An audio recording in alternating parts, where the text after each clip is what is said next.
you very much, Nada, for your time and your dedication, for being so nice. I'm going to do a small introduction about you and what the topic you are going to talk us about. Okay. Okay, so Nada is a Tunisian architect from the National School of Architecture and Urbanism of Tunis.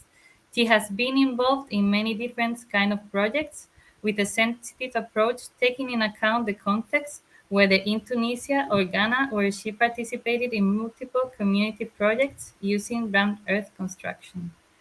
Besides architecture, she's also a craft person and she owns a small business from where she sells beautiful, handmade, and sustainable products. Today, she will take us to Tunisia to show us the treasures of its vernacular architecture. So, thank you very much, Nada. Perfect. Thank you. Thank you for the introduction, Lucia. If you have And something to add, yeah, and thank you first for having me. It's honestly like a true pleasure to be part of one of the tea talks by Geracidio. And also, I want to say hello to everyone watching.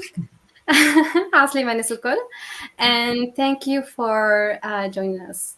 So yeah, today I'm going to take you on a beautiful journey through the rich heritage of Tunisia, and which is my country. I'm a Tunisian. And honestly, Lucia, while I was preparing this presentation, like I felt so responsible to showcase the true beauty of my country. So honestly, I hope by the end of this presentation, you'll not only like learn something new, but also feel maybe inspired to visit Tunisia and its different regions one day. I'm sure. I hope. Okay, thank you, Nada. You want to start? Yes, for Okay, sure. okay, you're in. Okay. So, first of all, I will start with this powerful quote by the British architect Ralph Erskine that says, architecture is not a matter of style, but of responding to a place, its people, and its climate. And I guess, like, this quote really speaks for itself. So I guess in order to understand the vernacular architecture of Tunisia, we first must take an overall look at the context, which is the geographic context and the cultural context of the country. And these two dimensions actually influence both the design approach, that means how spaces are arranged and organized, and the technical approach, which refers to the materials and construction techniques used. So, first, we'll start with the geographic context. So, Tunisia is this small country located in North Africa, and it is nestled between Algeria from the west and Libya from the east. And it opens to the Mediterranean Sea to the north and east. And thanks to its strategic position, Tunisia has been like a meeting point of different civilizations, like the Berber, Phoenician, Roman, Ottoman, and Arab, and each leaving a trace on our culture, traditions, and of course, our architecture. And like I've said, Tunisia is a small country and it covers around 163,000 square kilometers, making it the smallest country in North Africa. And it has a population of about 12.5 million. But I guess despite its small size, Tunisia offers a rich and diverse landscape from the beautiful green mountains in the north to the Saharan desert in the south. So we can actually divide Tunisia into four major geographic zones, and each with its own climate, traditional architecture. So first we have the northwest, and then we have the east coastline, which we call it Sahel, and then we have the center, and finally we have the south. So right now, I will briefly present these four zones so you can get like an overall view of the landscape. So first, we will start with the Northwest, which is known for its greenery, mountains, waterfalls, dense forests, rivers, and really rich agriculture, especially in cereal production. And also, it is known for its cold winter, and sometimes it can have beautiful snowy seasons. And the most famous example in the Northwest is Aindraham, which is a mountainous region known for its red tiled rooftops and beautiful, beautiful snowy seasons. And the second example is Barqa, which is another mountainous region, but this time it opens to the Mediterranean Sea. So it has this beautiful mix between the mountain, the forest, and the Mediterranean vibe. And it is known for its red coral reef and the striking rock formations known as les aiguilles. Les aiguilles in French means the needles that can reach up to even like 25 meters in height. And second, we have the east coastline, which is Sahel. We say Sahel, which is known for its beautiful Mediterranean vibe with white sand beaches and turquoise water. And the weather there is moderate, but sometimes in summer there is a lot of humidity. And it is famous for olive tree plantations and agrumes production. And then, third, we have the center, which is characterized by semi-arid to arid climate with vast plains and this time like lower mountains. And this zone actually is kind of transition between the greenery up north and the desert in the south. And one of the most famous towns in the center is Kairouan, which is a historic city inscribed as a UNESCO World Heritage Site. And this town, Kairouan, is known for the Great Mosque of Uqba ibn Nafa and its role as a major center of Islamic cultural learning. And finally, we have the south. And the landscape now changes as we approach to the Sahara in the south, revealing deserts, oases, and the famous traditional Berber settlements. And and fun fact, like parts of the Star Wars was actually filmed in the south, in a town called Tatooine, which actually inspired the name of the fictional planet in the movie Tatooine. So right now we get to the cultural context, and I must say that the history of Tunisia is really rich and deep. So in fact, throughout the centuries, like I've said, Tunisia has been the crossroad of different civilizations, and like this timeline you see here highlights the different ones that have shaped Tunisia over the centuries. So from the Phoenician founding of Carthage to modern time, and each period has contributed to our rich cultural heritage of the country. But I guess, however, time Tunisia has more developed into this conservative Islamic society where traditions and cultural values have been shaped by both religion and communal way of living. And actually, we can like summarize all of this by affirming that Tunisia cultural values have always revolved around these three approaches. So we have the family unity, privacy, and modesty. And these are the essential principles that will influence and shape how Tunisians build, live, and relate to space.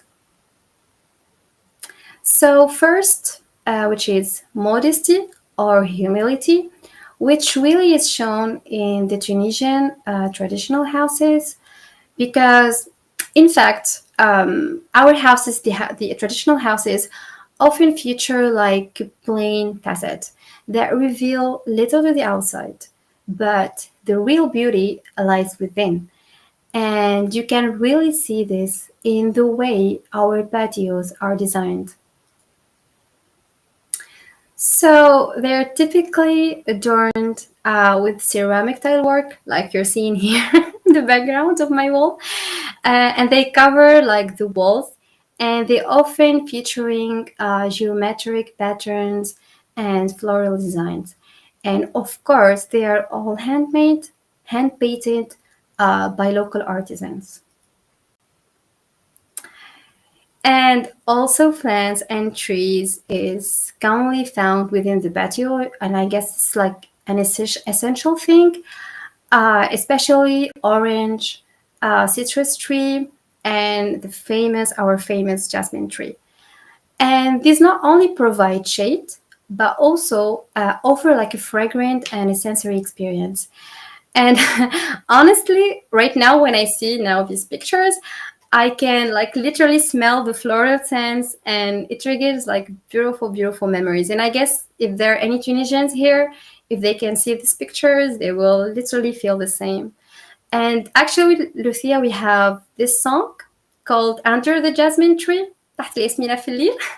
And it's a folkloric Tunisian song and it's really, really beautiful. So I really invite you to listen to it. It's called Under the Jasmine Tree. And I guess there's also like an English version to it. So, so we finally like in the patio, we find also marble fountains, which are usually found in the center, and also stone pavements that add like a refreshment atmosphere into the patio. And all these elements actually reflect a cultural preference for humility and modesty and inner richness. And another aspect for modesty is that the building respect like the human scale. So they are never imposing, so you will feel more comfortable and intimate. And now for the privacy part, which is, I think, is the most fundamental value in Tunisian life. So actually, the traditional homes are designed to open inward rather than outward. And the rooms are organized around center courtyard rather than facing the street. And to further protect the intimacy of the patio, the entrance, as you can see here in the yellow lines, features a chicane design, which is like a twisted or angled passage that ensures that the door leading to the courtyard is never directly visible from the outside. And this clever layout means that when you enter from the exterior, from the street, you're gently redirected, and there is like a visual barrier, a wall between the exterior and the interior.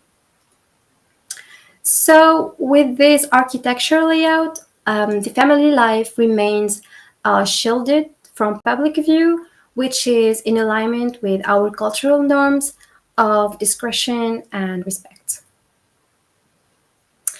And as a result, the inner courtyard becomes like a vibrant heart of the home where we do our weddings, Eid celebrations, and the patio like becomes this lively space where the family gathers, lives, and share daily moments together. And the final cultural principle, which is family unit, which is really, really important. In fact, the concept of extended family in Tunisia is deeply rooted into our culture. And it's about maintaining closeness between generations. So, for example, parents, children, grandparents before often lived under the same roof or like very close by in the neighborhood. And for example, when one of the children gets married, they often like settle into one of the existing units of the family home or construct like a new one nearby. And this lifestyle also fosters close family relationships and promotes everyday mutual support. So let's say that this rich blend of cultural influences, diverse landscape, and deeply rooted social values have shaped a vernacular architecture which is unique and adapted to each region. So right now, to truly understand the Tunisia's vernacular architecture, we must first explore the layout of traditional domestic spaces because the way people design and build their homes reveals the very essence of the country's architectural identity. So, in fact, like I've said before, Tunisian traditional houses follow like an inward oriented design, organized around a central patio, which we call it in our Tunisian language, wastadar. So, wast it means middle, center, dar means the house. So, the patio, wastadar means like the heart, the center of the house. And as I mentioned before, the essential principles of Tunisia's traditional architecture are modesty, privacy, and climate adaptation through the use of the patio. But as I also noted, these homes are designed for horizontal expansion in the future. So as the family grows, we add more units which are repetitive. So here we are introducing new concepts which are flexibility and modularity that allow easy and organic expansion in the future. And these units are typically 2 to 3.5 meter by 6 meter rectangle shape covered by a vaulted ceiling that helps regulate the interior temperature. And these models, like I've said before, they are organized around a central patio. And depending on the user's need of family, each module can have like multiple functions or be dedicated to a single use, to one function. And in addition to these flexible, repetitive living units, certain functions, like for example, the bathroom and the entrance, are treated differently in the layout. So, in fact, the bathroom is usually like a smaller, independent unit, always located at the outside, and it opens into the patio. While the entrance, which is known as sqifa, so in Arabic, Tunisian dialect, we call it sqifa, is also a separate unit and features a chicane style entry that protects the patio's privacy. Because traditionally, and even right now, I guess, doors were always left open as an invitation to the neighbors because everyone knows everyone. However, with this spatial transition, intimacy is still preserved.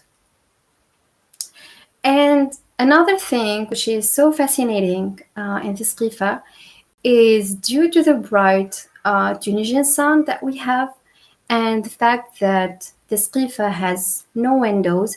So when passing by on the street in the exterior, even if the door is open, you cannot see what is happening inside because of this strong contrast in lighting between the interior and the exterior. So from inside the qifa, the space appears illuminated, in fact, but you can observe actually what is happening outside and no one will notice. So you're actually like being a spy into the qifa. So it's like seeing without being seen.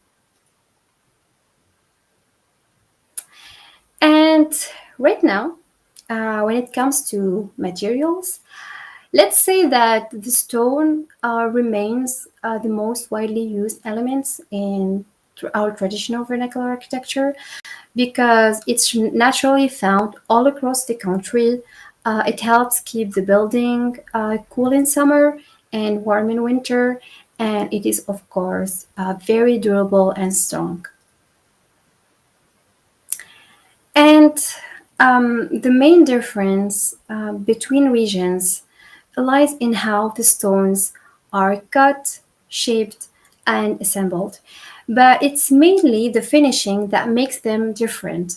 Some areas apply a lime plaster, while others leave the stone exposed.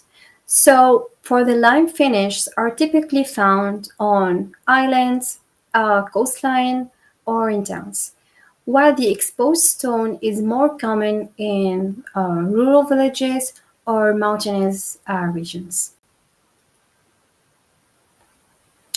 So first, we will start with the lime finish, and the stone which is commonly used is a sedimentary limestone, which has this yellow color because it's widespread. You can find it everywhere in the country. It is soft and easy to cut when freshly quarried, but it hardens over time and with exposure. And these stones are joined using an earthy lime based mortar, which is actually a mix of sand, lime, and clay. And for the foundation is also built with stone, and it's typically like ranges between 50 centimeters to 80 centimeters in deep. And of course, the final layer is the lime wash finish, which is made from fine sand and lime, which gives this beautiful surface, this white, bright color. And this lime is, of course, a sustainable choice for multiple and several reasons. First, it is breathable because it allows the moisture to escape, which helps prevent mold. Second, it is protective because it seals the stone from rainwater while remaining permeable to water vapor. And finally, it is reflective since the white tone reflects sunlight, so it helps keeping the interior cool in hot climates. And of course, the first example and the most famous example is Sidi Bouzid, which where I study architecture, where my school is, and it is located in the north of Tunisia, and it sits on the top of a hill and opens to the beautiful Mediterranean Sea. And it is known for its traditional whitewashed houses and the blue painted wood metal frames. And this architectural style of Sidi Bou Said was influenced by Andalusian and local vernacular traditions. So it has been preserved until this day, and it is now protected as part of Tunisia's cultural heritage. So as a result, any new house built in the area right now must respect the region's color palette of white and blue. And the second famous example is Jerba, which is an island located in the southeast of Tunisia, and it is well known for its beautiful white sandy beaches and also its whitewashed houses that blend perfectly into the surrounding landscape. And in 2023, Jerba was finally officially inscribed as a UNESCO World Heritage Site. So honestly, this particular architecture typology of Jirba, I think it could be like literally a whole presentation on its own because it's incredibly rich and it has like so many layers. However, I will give like a general overview because the architectural typology of this region is really unique. So, to understand the essence of Gerba's vernacular architecture, we'll focus on its most fundamental component, which is المنزل. So المنزل is an Arabic word, it means house. So المنزل is a self-sufficient agro-residential unit, which refers to a living space that meets its own needs in terms of housing and agricultural production.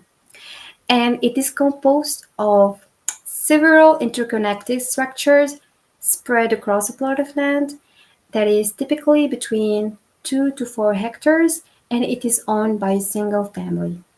And also it includes الحوش, which is the main living area, storage rooms, structures to collect and store rainwater, a stable, and sometimes even like a weaving building or a weaving workshop, because weaving is deeply rooted as a craft in the island's heritage.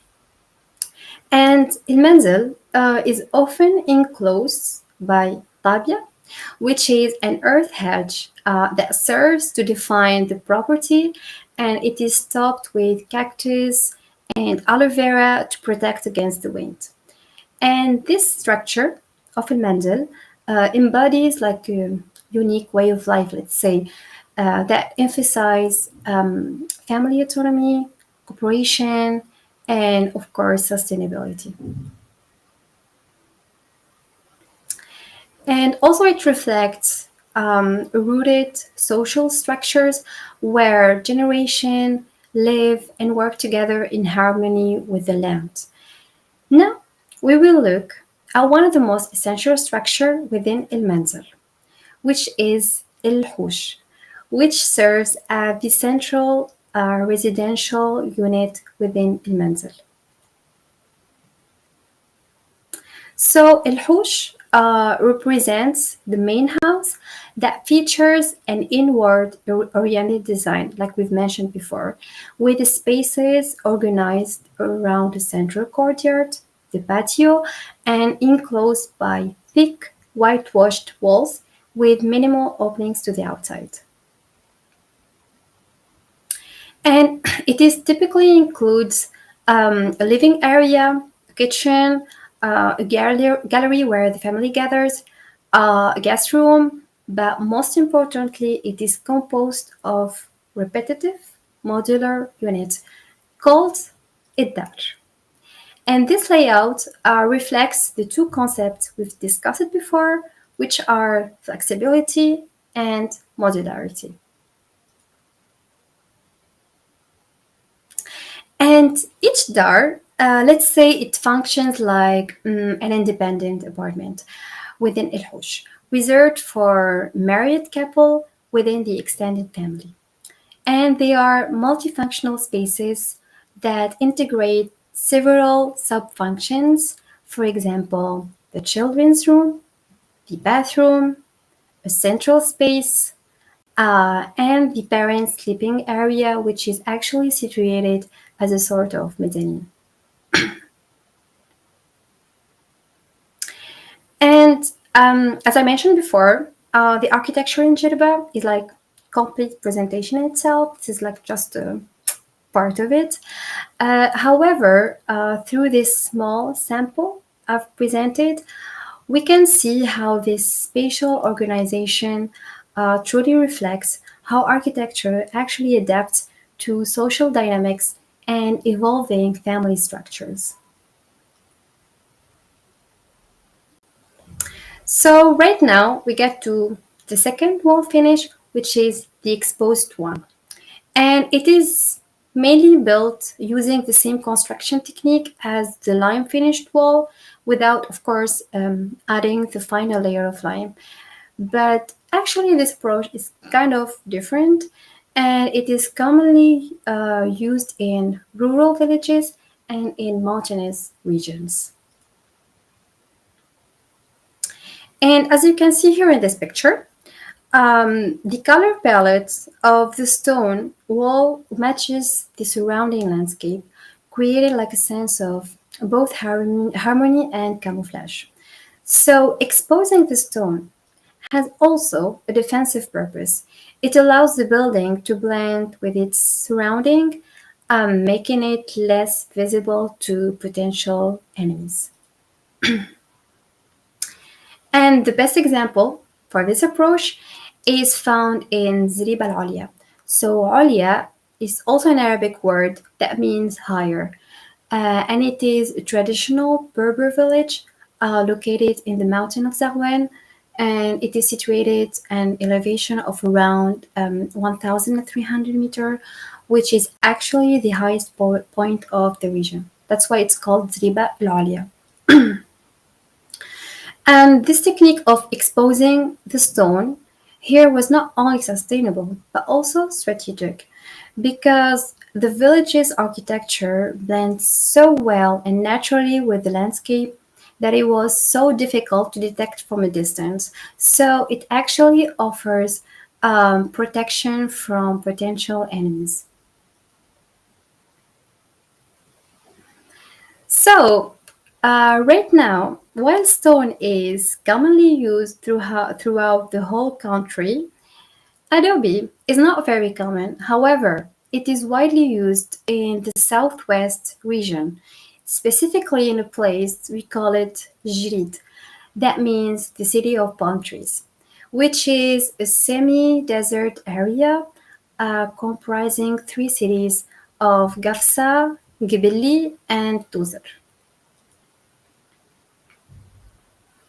So in order to prepare these small adobe bricks, we start actually by doing the mix, which is made with 2/3 white clay and 1/3 red clay, and of course date palm leaf.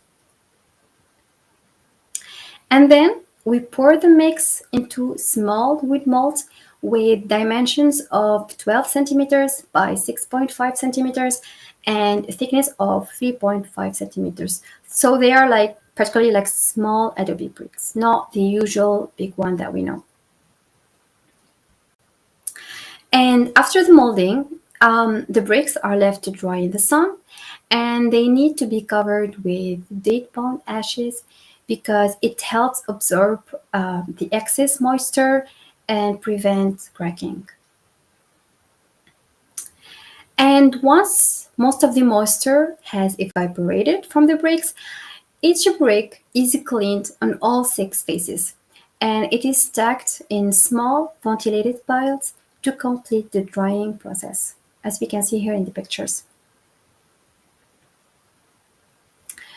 And these dried bricks are then fired in a 4-meter high vertical kiln, and each kiln can hold between 15,000 to 30,000 bricks. And once the firing is complete, the bricks are removed from the top of the kiln. As you can see here in this picture, actually, like the beauty of these handmade bricks lies in their uniqueness because, as you can see, like each adobe brick is slightly different from each other, so they are literally like unique. And of course, one of the best known regions for using this technique is Touzer, which is a historic oasis town in the south of Tunisia in Shrid, known for its use of small adobe bricks to create these beautiful geometric patterns on exterior walls. And this beautiful brickwork is not only decorative, but also a clever climate adaptation. So, besides being a great material for regulating the interior temperature during the hot season, Adobe in Tuzer is also used with another remarkable cleverness. So, as we saw, the bricks are not set flat, but are arranged with sections that stick out or recede, creating this textured surface. So, in fact, this arrangement allows the Adobe to create these micro shadows that shift within the sun's angle throughout the day. So the result is like continuous shading that reduce direct solar exposure, which help the facade surface remain 5 to 10 degrees Celsius cooler than standard flat walls. And as we've seen, materials like stone and adobe are used not only for construction, but also as a means of adapting to the surrounding environment. But beyond materiality, vernacular architecture in Tunisia also adapts through spatial and typological strategies, reflecting how people once lived in the past in closed communities. One of the most striking examples of this in Tunisia is troglodyte architecture that is found in the south of Tunisia, where instead of building above ground, homes are carved directly into the earth, taking advantage of the thermal inertia of the soil to maintain comfortable indoor temperatures the whole year. So, this type of architecture, the troglodyte architecture, is found either in the desert or in mountainous areas where, let's say, the harsh climate conditions like demand innovative solutions. So, first example of troglodyte architecture found in the mountains is Shnani, which is a historic Berber village located in the south of Tunisia. And the houses there, like I've said, they are carved directly into the rock mountainside and they are organized in stepped levels following the natural slope of the mountain. And each dwelling in Shnini typically features like a linear arrangement of rooms carved directly into the mountainside, with a single facade opening into the courtyard. And these courtyards are enclosed by stone fences um, to mark property boundaries and to host the family daily activities.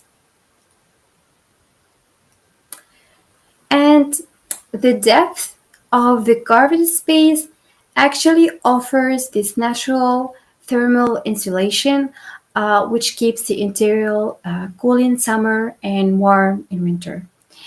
And like I still remember this one time visiting a coffee shop carved into one of these homes.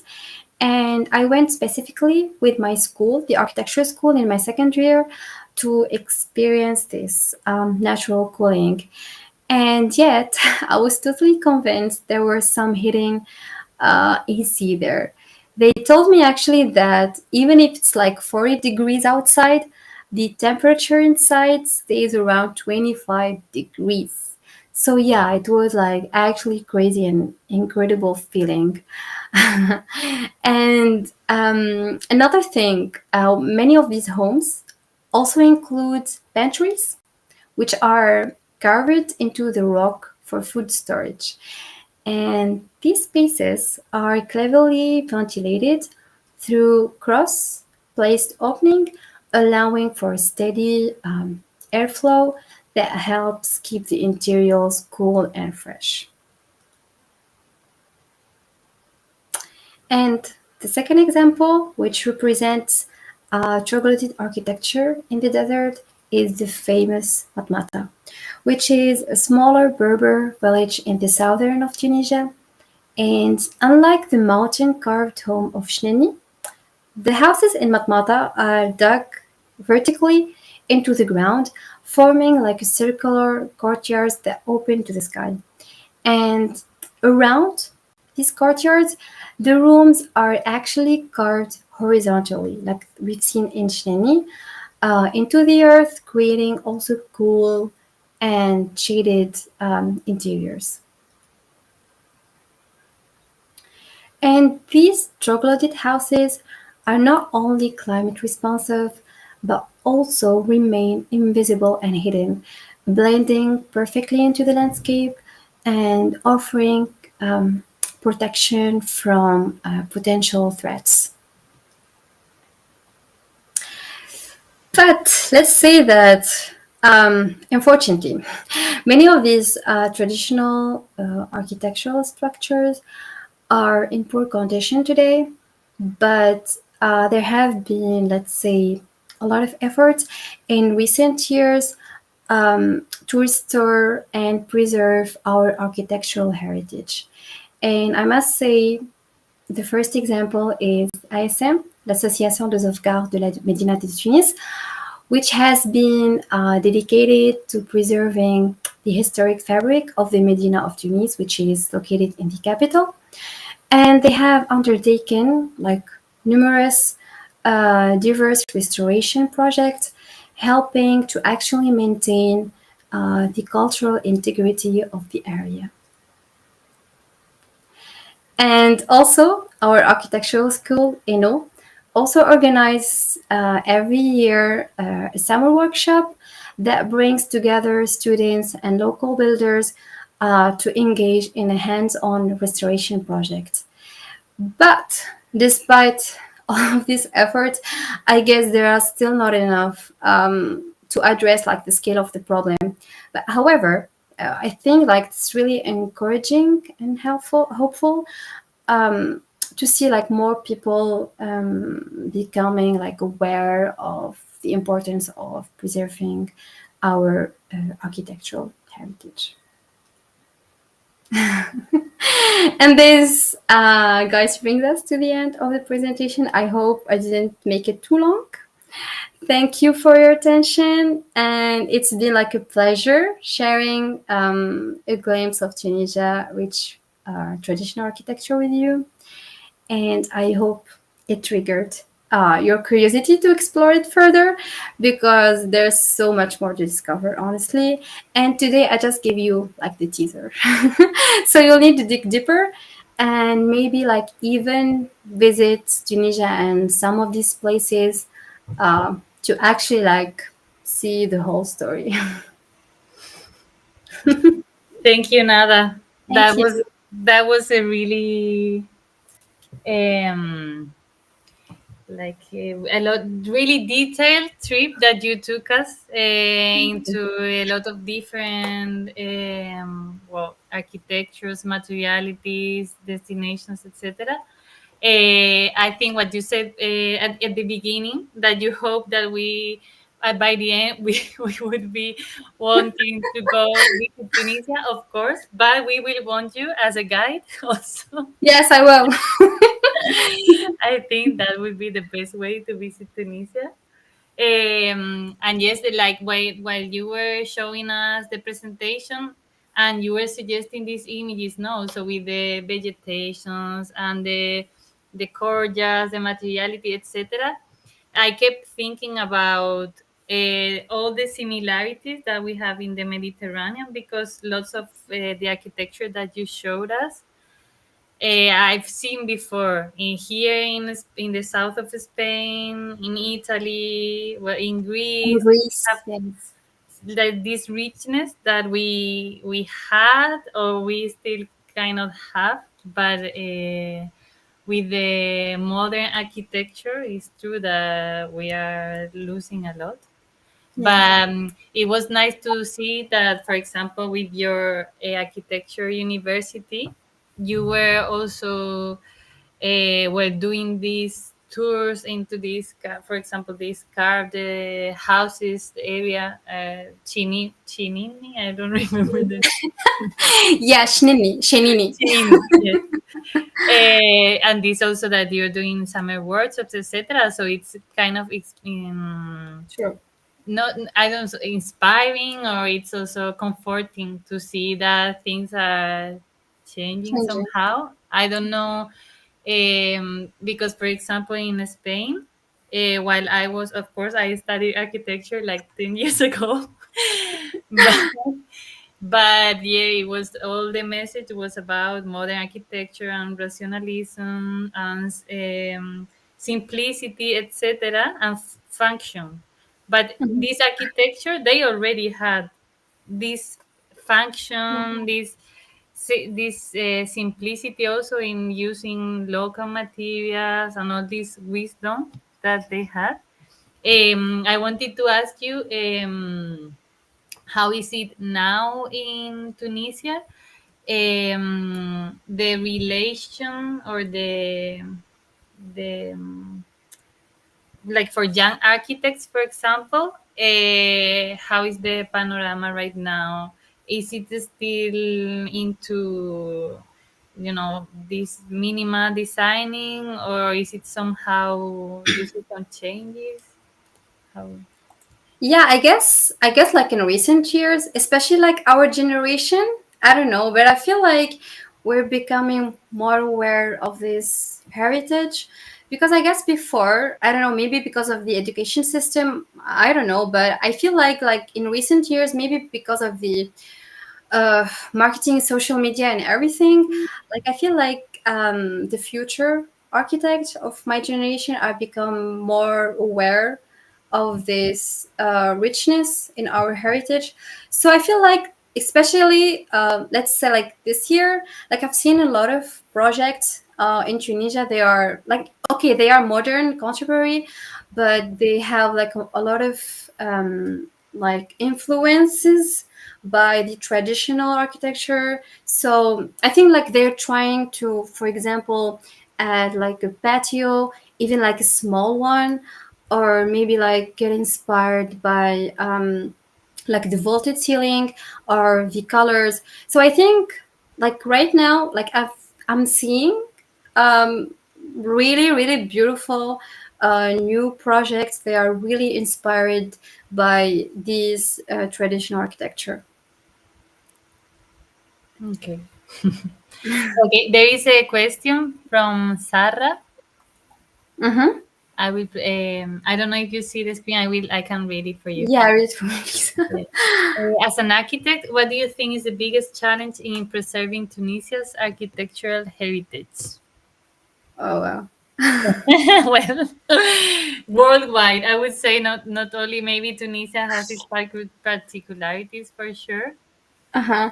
but it's like a global challenge. Yeah. Wow. Mm. Okay. I guess the biggest challenge, like I've said, is the lack of awareness and resources, I guess. Because like while there are a lot of initiatives, like I've shown you before, I feel there are still like not enough investment, financial investment, or support for like preservation, like on a larger scale. Because many of our traditional buildings, especially those in rural areas, are actually falling apart because I guess of the neglect. So I don't know. I believe one of the most important steps is raising awareness, especially like I've said, among our generation, among younger generation, because like I guess if kids grow up understanding the value of these spaces, I feel like they'll be more likely to protect and preserve them in the future. Yeah, I mean, it all starts with education and rooting since our childhood. Yeah. Yeah, it's true. Like sensibilization. It's a main. Like it's a. For example, I remember I was living last year in Chile, Mm-hmm. and there the government was doing a lot of sensibilization around heritage, doing a lot of activities, free activities, making people participate, not only showing not around architecture, also about immaterial Mm. heritage. Because it's true that I think we are in a generation that if we go a bit more further, we won't have the people that had the knowledge anymore. So true. So now is the time. It's true that with documenting and studying, investigation, etc., um, we can figure out no some of the reasons, some of the know-how, Yes. but it's very important the knowledge that is out there. Yeah. Yeah. And also like the workshop that we did, well, not as we did. Like it was the surprise in the workshop with the kids. I feel like it was a beautiful like gesture from them because the kids are actually like know the original of the houses built in Zerki with earth. So I guess like for example that day it should be like done a lot of times throughout the year with the kids. Hmm. See, it's true that, well, for example, also here in the rural, there is a bit more contact with this because, Yeah. well, it depends because already some of the villages are already transforming fast. Like for example, my family, like my mom's village, Mhm. by the 70s, 80s. Well, before that, it was like a Mm. fisherman's place or with human scale houses, etc. And by the 70s, 80s, all that disappeared Mm. and just took place, these towers, all the, well, all the architecture that we already know. But in some, there is still part of the rural that conserves True. these, well, they still live in this kind of architecture. We see, well, where we were living there in Inseki, it was also like amazing. Like Yeah. it was not only beautiful, but also it made sense. Yeah, true. Yeah. Okay, nada. There is a lot of people that thank you so much here in the chat. I don't know if you can see. If you can see. Maybe they are my family members because they're all watching. Yeah, I don't know if you watched last time. We had last TikTok. We were Algeria, the we Algerian. were with Lina. Yes, Yeah, it was maybe you. I don't know if you saw, but it was really interesting, and they were also some of the architecture that you showed us. There nice. are also some Yeah, similarities to the yeah, Algeria. because it's all North Africa, so we have the same like influences with some slightly different things, but we are like literally the same culture Hmm. between the whole North Africa. Yeah. See, North Africa and the Mediterranean. Like also, where I tell you, like where I am, I'm right in the south of Spain. Claro, it's like people, like ancient cultures were traveling around the Mediterranean. So, Yeah. yeah, I think. Okay, nada. Do you want to? You need to add something or? No, I just want to thank everyone because I'm not seeing actually what's happening there, but I will see later. But anyway, thank you, like everyone who's A still ver. here. Yeah, who's still they are survivors of my presentation. No, there is still more questions. Nada. A ver. Okay. From Samia. Uh huh.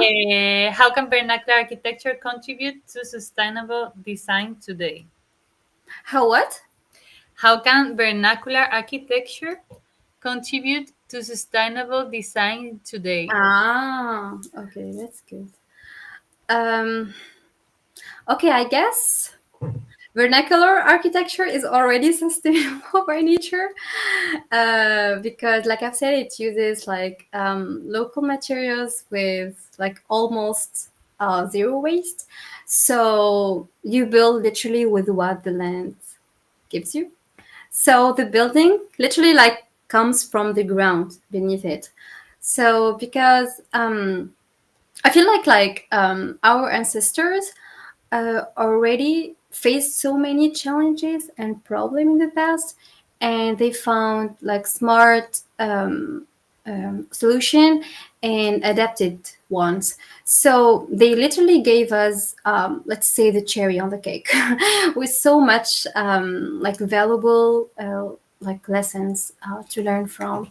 So I feel like we can always take inspiration from what they built in the past and adapt, of course, those ideas to fit how we live in the present. And like also, I remember when we went.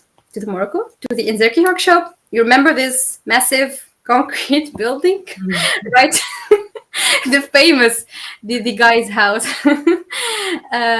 Well, like it was like this big concrete building in the middle of all these beautiful earthy houses, and like it really stood out there, but not in a good way, honestly.